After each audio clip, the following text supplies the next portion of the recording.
Good morning. আমাদের দিনরাত্রির নতুন আরেকটি ভ্লগে আপনাদেরকে স্বাগত। আশা করি সকলে ভালোই আছেন। আজ মঙ্গলবার, জুন মাসের 17 তারিখ। আবহাওয়া দপ্তরের রিপোর্ট অনুযায়ী বর্ষারানী কিন্তু চলে এসেছে আমাদের রাজ্যে। গোটা রাজ্য জুড়েই মেঘলা আকাশ আর ঝিরিঝিরি বৃষ্টি। আপনাদেরকে এর আগেও বলেছি যে এই গ্লুমি ওয়েদারটা আমার ভীষণ ভালো লাগে। না থাকে ভীষণ গরম, না লাগে ঠান্ডা, আর না থাকে ধুলোবালি। তাই ভাবছি সন্ধ্যায় একটু বেরোবো। আর এই দেখুন, সকালবেলায় ছাদ থেকে আকাশটা কি অপূর্ব, মেঘেদের আনাগোনা, তাই না? আসলে সামনেই তো রথ, আর রথের সময় অনেক বুটিকে বা অনেক বড় বড় শাড়ির দোকানে বেশ ছাড় দেয়। তো সেই সময় আমি, দিদি সকলে মিলে না একটু যাই। যদি একটু পছন্দ মতন কোনো শাড়ি পাই তাহলে নিয়ে নিই। দুর্গাপুজোর সময় তো কোনো ছাড় পাওয়া যায় না ধরুন, সেই জন্যেই ভাবছি আমাদের কাছেই ফুলিয়াতে একটা বুটিক আছে, তো সেই দোকানটাতে আমরা যাব। সকাল সকাল আমার আজকে রান্না বান্না কমপ্লিট। ভাত রান্না করেছি, তার সাথে রয়েছে পটল পোস্ত, তার সাথে চিচিঙ্গে ভাজা আলু দিয়ে, কুমড়োর ছক্কা আর আলু সয়াবিনের তরকারি। উত্তমকে খেতে দিয়ে দিয়েছি। আর এদিকে দেখুন বৃষ্টি শুরু হয়েছে আবার।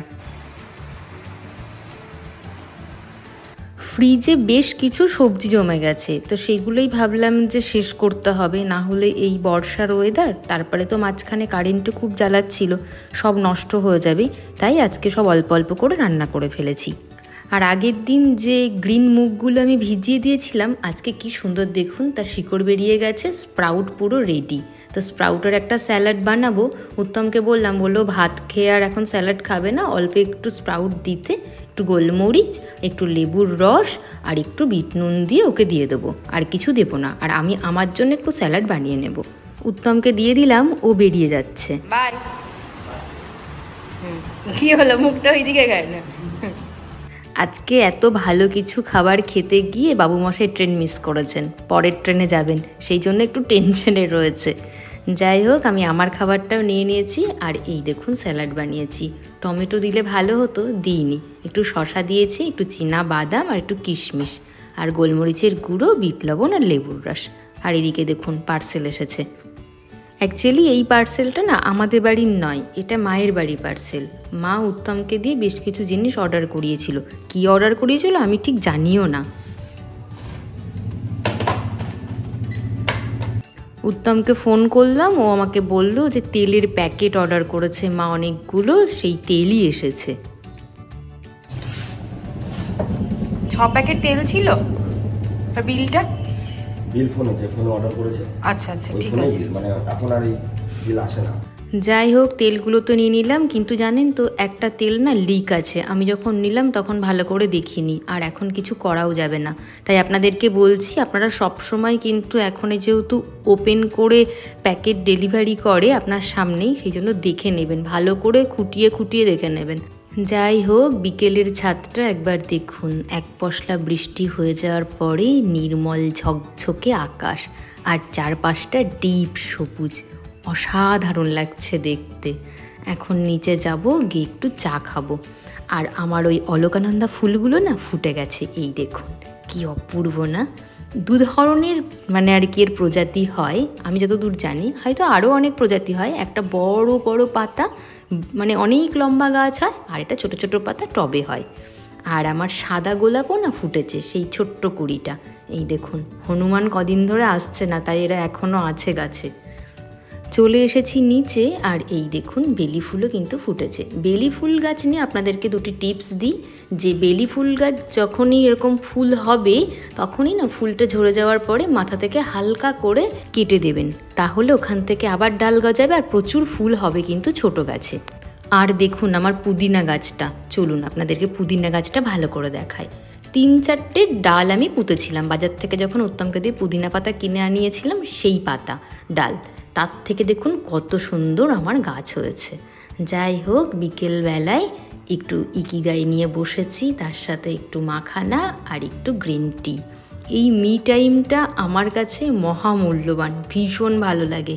আর এইখান থেকে বাইরের এই বাগানটা, ছাদটা, আকাশ সব দেখা যায়, খুব ভালো লাগে। পশ্চিমের আকাশে যখন সূর্যটা ডোবে, তখন এই জানলায় বসে গোধূলি দেখতে অপূর্ব লাগে। আর এখান থেকেই আমি বুঝতে পারি সন্ধ্যা নেমে আসছে, আর বেশি দেরি নেই। তারপরে উঠে গিয়ে সন্ধ্যা দিই। যাই হোক, আপনাদেরকে আজকে কয়েকটি কথা বলবো। একজন ওই শাহিন পারভিন ওই আইডি থেকেই আরেকটি কোয়েশ্চেন আমাকে করেছে যে দিদি কি করে ফোনের ব্যবহার কমাবো। এই কোয়েশ্চেনটা ওর নয়, আরও দু একজন করেছে। প্রশ্নের উত্তর দেওয়ার আগে আপনাদেরকে বলি, সকালে বলছিলাম যে আজকে একটু বেরাবো, তাই আমরা রেডি হয়ে গেছি। উত্তম গাড়ি নিয়ে চলে এসেছে, দিদি আর সৌরভ ভাইও যাবে আমাদের সাথে। তো আমরা বেরিয়ে পড়েছি। আর যেতে যেতে আপনাদেরকে বলি কি করে ফোনের ব্যবহার পড়তে বসে কম করা যায়। আমি যখন পড়তে বসতাম তখন ফ্লাইট মোড অন করে রাখতাম ফোনের, আর পড়তে পড়তে যদি গুগলে কিছু সার্চ করার প্রয়োজন হতো তাহলে আবার ফ্লাইট মোড অফ করে দিয়ে সেটা সার্চ করে আবার অন করে পড়তাম। আর তাছাড়াও আপনি যখন সিরিয়াস কোনো কিছুর জন্য প্রিপারেশান নিচ্ছেন, যে অ্যাপ্লিকেশানগুলো আপনাকে ডিস্ট্র্যাক্ট করছে সেই অ্যাপ্লিকেশানগুলো সবার আগে ফোন থেকে ডিলিট করে দিন। আমি যেমন করে দিয়েছিলাম, সমস্ত শপিং অ্যাপসগুলো করে দিয়েছিলাম। তারপরে ফেসবুক তো আমার বহুদিন ছিল না, প্রায় 8 বছর ফেসবুক আমার কাছে ছিল না। ইনস্টাগ্রাম ছিল না। ইউটিউবটা ছিল, যেহেতু পড়াশোনার ক্ষেত্রে অনেক ক্লাস বা অনেক কিছু সার্চ করতে আমার লাগতো, তাই ইউটিউবটা আমার কাছে ছিল। এইভাবে আপনি কিন্তু চেষ্টা করে দেখতে পারেন। আসলে সব কিছু হচ্ছে নিজের মধ্যে। নিজেকে কতটা কন্ট্রোল করতে পারবো সেটা তো অন্য কেউ শিখিয়ে দেবে না, বা অন্য কেউ বললেই আমরা সেরকমভাবে করব না। নিজেকেই করতে হবে সবটা। শুধু অন্য কেউ রাস্তাটা বলে দিতে পারে, সেই রাস্তায় চলবো কি চলবো না সেটা তো নিতান্তই ব্যক্তিগত, তাই না?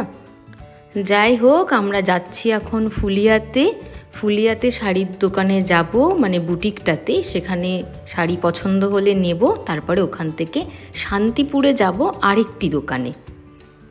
আসলে ফুলিয়া তো আপনারা জানেন তাঁত শিল্পের জন্য বিখ্যাত, মানে বিশ্ববিখ্যাত বলা যেতে পারে। তো এখানে বেশিরভাগ বাড়িতেই কিন্তু তাঁত আছে, আর সেখানে শাড়ি বোনা হয়, আর বাড়িগুলোতেই দোকান। তো এই বুটিকটাও ওই ভদ্রমহিলার বাড়িতেই, রাজলক্ষ্মী শাড়ি এই দোকানটির নাম। আমরা ভেতরে এসেছি, দেখি এদের কালেকশান কেমন। আমরা ওনাদেরকে বললাম একটু পিওর মেটেরিয়ালের মধ্যে দেখাতে। আমরা এখন দেখছি কোরা বেনারসি।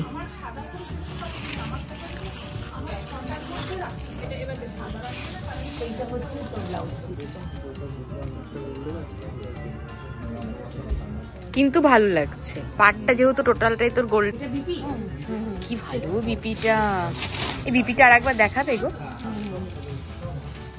বাহ, খুব সুন্দর বিপিটা। এখানে এসে আপনি আপনার পছন্দ মতন শাড়ি নিজে কাছে গিয়ে হাত দিয়ে বার করে দেখে নিতে পারেন, যেরকম আমরা মলে দেখি ঠিক সেই রকম। মানে এই সুবিধাটা আছে, আর ব্যবহার আমার ভালোই লেগেছে। প্রথমবার আমি এই দোকানে ভিজিট করলাম। তবে কোরা বেনারসির কালেকশান কিন্তু বেশ সুন্দর, আর বাকি সমস্ত রকমের শাড়িই আছে। কাতান বেনারসি দেখাতেও বলেছি। কাতান বেনারসি আমার খুব একটা, ওনাদের কালেকশান এখন বেরিয়ে গেছে বললেন, যেহেতু ওনারা প্রচুর লাইভ করেন এবং সেখানে অনলাইনে প্রচুর বিক্রি হয়ে যায়, তো স্টক এই মুহূর্তে নেই। আর এই যে কালো রঙের যে শাড়িটা কাঁথা স্টিচের ওখানে ছিল, ওটা পিওর তসরের ওপরে রয়েছে। কত 18,000 না কত দাম বললেন। অসম্ভব সুন্দর লেগেছে আমার শাড়িটা।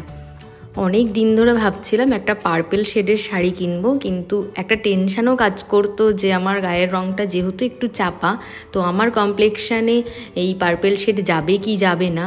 তো এই শাড়িটা বেশ ভালো, অনেকটা দামও আছে, 10,000 টাকার দাম। তো এই মুহূর্তে এতটা ইনভেস্ট করবো কি না সেটাই ভাবছিলাম দোকানে দাঁড়িয়ে দাঁড়িয়ে। তো দিদি তো বারবার আমাকে ইনসিস্ট করছিল। যাই হোক, দিদি যে শাড়িটা গায়ে ফেলছে এই শাড়িটাও কিন্তু ভীষণ সুন্দর। এটা পিওর ম্যাটেরিয়ালে নয়, কি একটা নাম বললো, কিন্তু খুব সুন্দর, সুতোর কাজ রয়েছে, অসম্ভব সুন্দর শাড়িটা। এই শাড়িটার দাম 4,000-এর মধ্যেই রয়েছে। এটাও ভালো, দেখ এই পাটটা কি সুন্দর কাজ, সুতোর কাজটা খুব সুন্দর পারে। সাউথের কোনো সিল্কও দেখতে পারিস। দিদি ওনাদেরকে বললেন একটু গরদ দেখাতে আর তাসর বেনারসি দেখাতে, ডুয়াল টোনের বাই কালার পাটটা আলাদা হবে আর কি। তো সেই কালেকশনও আমরা খুব বেশি এখানে পাইনি, তবে দুটি শাড়ি আমরা পারচেস করেছি।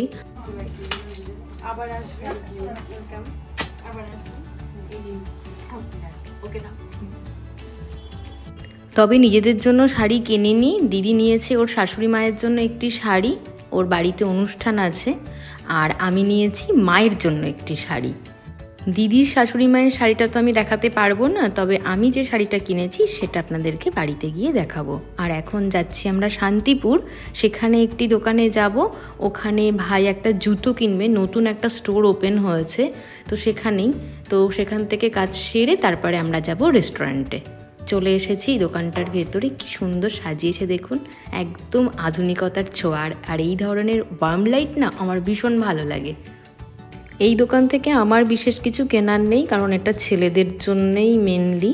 তো ভাই আর উত্তম দেখছে, ততক্ষণে আমি আপনাদের সাথে আরও কয়েকটা কথা শেয়ার করি। আপনারা অনেকেই আমাকে বলেছেন যে এসএসসি সংক্রান্ত কিছু টিপস দেবার জন্য, তো আমি বলেছিলাম যে অবশ্যই কিছু টিপস আমি শেয়ার করব। তো চেষ্টা করছি পরের একটি ভিডিওতে আপনাদেরকে সেই বিষয়ে কিছু টিপস দিয়ে দেওয়ার। আজকে শুধু এতটুকু বলবো, আপনাদের যা সিলেবাস আছে আর কদিন পরীক্ষার বাকি আছে সেইটার ওপরে ডিপেন্ড করে সিলেবাসটাকে একটু ডিভাইড করুন। দিনে কত ঘন্টা পড়তে পারছেন সেই হিসেবে একটু ডিভাইড করুন। তারপরে সেই অনুযায়ী প্রত্যেক দিনের গোল সেট করে সেই অংশটুকু কভার করার চেষ্টা করুন। তাতে মনে হয় কম সময়ে অনেকটা অংশ আপনারা কভার করে নিতে পারবেন বা আয়ত্ত করে নিতে পারবেন। তাতে কিন্তু আপনাদের সুবিধা হবে। আসলে এইভাবেই না আমি আমার সময় পড়াশোনা করেছিলাম।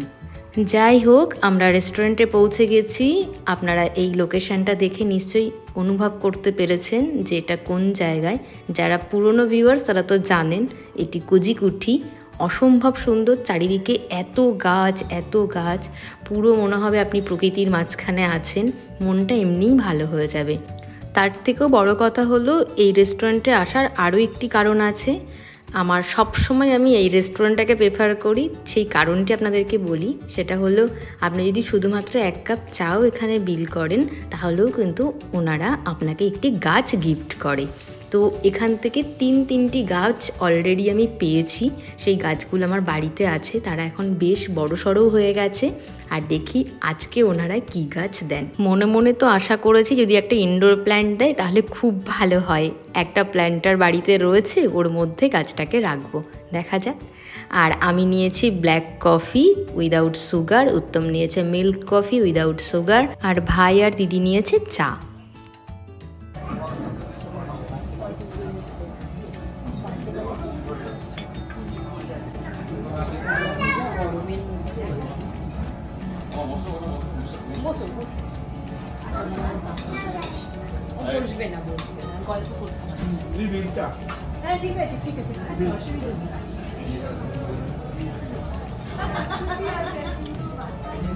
তুমি ওখানে একটু হাই বলে দাও তো, বলে হাই।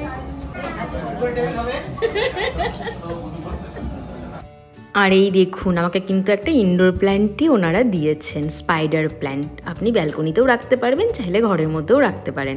আর বলি, যে খুদেটাকে আপনারা দেখলেন ওর নাম অভিষিক্তা রায়। ওরা এসেছে নবদ্বীপ থেকে। ওর আজকে 3 বছর পূর্ণ হলো, তার জন্মদিন সেলিব্রেশন হচ্ছে এখানে। ওরা 35 জনের একটা দল এসেছে। তো রেস্টুরেন্টে 2 জায়গায় 2টি জন্মদিনের পার্টি চলছে, তো বেশ ভিড়। আমরা যা খাবার অর্ডার করেছিলাম সেরকম সব কিছু পাইনি। আমি যদি একটু স্যুপ পেতাম, মানে ভেজ ক্লিয়ার স্যুপ, তাহলে হয়তো একটু নিতাম, কিন্তু নেই, আজকে ওনারা দিতে পারবেন না বলে দিলেন। যাই হোক, আমাদের এদিককারের খাওয়া দাওয়া মিটলো, এখন ফিরছি বাড়ি। আজ তাহলে আসি।